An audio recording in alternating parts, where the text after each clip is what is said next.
You're listening to Health and Image, where we interview top doctors and experts on procedures and topics you want.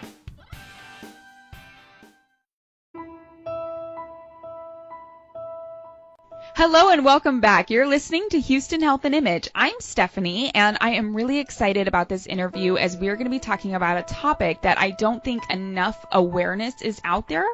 So Dr. Ward is on the line. She's really dedicated to helping educate people on this topic. So we are discussing leaky gut. So Dr. Julia Ward, welcome to the show. How are you? I'm good, thank you. How are you? I'm good. Thanks for asking. So leaky gut, what is it and how does it affect someone? So leaky gut is essentially it's when the cells lining the gut, there's just one cell layer thick that lines the gut, and they're normally held together by tight junctions. But when certain things like different types of foods or stress or medications, even infections can come along, it can cause inflammation of that lining of the gut, which then the foods that we eat, the bacteria that may be inside there, can go straight through into the bloodstream instead of being absorbed through those cells. Oh, okay. So that causes a problem because then our immune system is put on hyper alert. Like, it sees these food particles or whatever foreign particles it's not used to. And so it rouses the immune system. Over a long period of time, if this goes on for a while, the immune system starts attacking itself. And that's where we get into the autoimmune spectrum. Yeah. Usually, for whatever reason, the thyroid tends to be the first kind of on the hit list of the autoimmune spectrum. So a lot of people are having thyroid issues, like hypothyroidism. And so that's a problem. Right. But, yeah. Well, that was going to be my question is, how might someone know that they have leaky gut? I mean, is that something that, there's certain symptoms that are going to show up? I mean, how might someone know? So a lot of times, unfortunately, people don't have specific symptoms. Gotcha. Now, there are people that do have symptoms of, either gas or bloating or, maybe they don't have regular bowel movements or maybe they have too frequently if they have a lot of diarrhea. So those are some absolute sure tell signs that people have a leaky gut. Yeah. Some signs that may not be as obvious, but they're obvious to me because I know, obviously, are people who have, cognitive decline. If they've got memory issues, they've got leaky gut. Or if they've got a lot of arthritis, that tells me they've got a leaky gut. If they have swelling or edema in their legs, that's leaky gut. Because if they've got leaky vessels in their legs, they've also got a leaky gut. Wow. So what are some of the different types of treatments that are available for this? So usually we do a kind of a modified elimination diet to get rid of some of the foods that may be contributing to this. Okay. We can also recommend some specific supplements that help kind of heal the gut. Some of these are in the form of a medical food, which looks like a protein shake. And these will help, kind of basically help heal up the gut. Gotcha.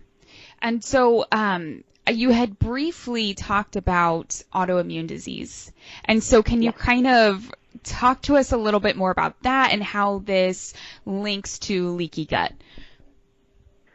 So, again, it sort of starts with the gut being hyperpermeable or leaky, where you've got the inflammation going on at that cell lining that's lining the gut. And when that inflammation is going on at the epithelial level there, it allows food particles and foreign particles to go straight through from the gut into the bloodstream.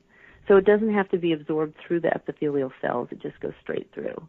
And so that way, that causes the immune system to be putting out more things to attack because it just sees all these foreign particles. And so over time, the immune system just starts to attack our own cells, be that the thyroid or cartilage giving us rheumatoid arthritis or different things like that. Right. Yeah, because that was going to be my my question is, what kind of autoimmune diseases, do you typically see that do come up, that are in linking with the leaky gut? So what happens, if they don't get treatment? Is it something that's just going to get worse? Is it something if they go to their traditional doctor that they're going to know about, or is this something they should really see someone like you who really focuses on that functional medicine? Yeah, definitely most traditional doctors, they didn't even recognize leaky gut until recently when a bunch of research was done on some proteins called zonulin. But it's not something that they traditionally will address or treat. Mm-hmm. They're more interested in, you must need a proton pump inhibitor, or you must need, some type of prescription medication. Mm-hmm. And there really is no prescription medication that's going to fix a leaky gut. It has to be done by an elimination diet and other supplements that kind of help heal the gut. Right. Gotcha. And so can you kind of just walk us through, if someone comes in to see you, what you're going to do, how you're going to help them, just kind of open our eyes to, what happens when we come into your practice? So we talk in depth. We sit down initially for about an hour to an hour and a half. Yeah. And we talk about your diet and your gastrointestinal symptoms, bowel habits, things like that. And then depending on what I find in that interview, we may do a food sensitivity test, which is, so there's not like an allergic reaction, but there's different types of immune responses we see in the bloodstream. And what I'm looking for is the delayed response. So if somebody eats, like, say, white rice, for an example, and they may have a sensitivity to that, and so like 2 days later is when they would have symptoms, not immediate reaction. Like if you have a peanut allergy, you're having an immediate reaction. You're going to know if you have a reaction like that to certain foods. Yeah. But this test is looking at the delayed reaction, the delayed sensitivity. Gotcha. And so that can be contributing to leaky gut. The other test that I frequently will do is called a wheat zoomer, and that looks at the different components of wheat. So gluten is the protein that is in wheat, and that frequently most people will have some degree of sensitivity to it. So this test looks at different peptides or parts of the protein that can cause reactions in people. And so from that I can tell how sensitive somebody is to gluten, and whether they need to avoid all grains or just gluten, or whether they also need to avoid all the gluten-free products that are out of the market. So that test gives us all that information as well. So we may be doing that. Some people may require to do a stool test, and that's where we have them send in a sample of their stool to a special lab, and they do a complete DNA analysis of their stool, and they can tell from that, what kind of bacteria they have, and if it's too much, too little, if it's not the right kind. Right. And then it looks at a bunch of different inflammatory markers as well. Gotcha. So is there anything that patients can do to prevent this, or is it something like if it's going to happen to you, it's going to happen to you? No, there's definitely things you can do to prevent it. Avoiding medications like ibuprofen, that contributes to leaky gut. Avoiding foods that have a lot of gluten or any gluten in them. That can also contribute to leaky gut. Unfortunately, stress will cause leaky gut as well, so it's hard to get away from in this day and age, right? Yeah, definitely.